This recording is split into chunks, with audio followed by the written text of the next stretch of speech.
وقال الملأ من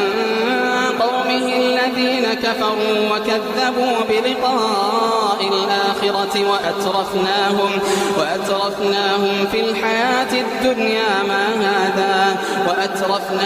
في الحياة الدنيا ما هذا إلا بشر مثلكم يأكل مما تأكلون منه ويشرب مما تشربون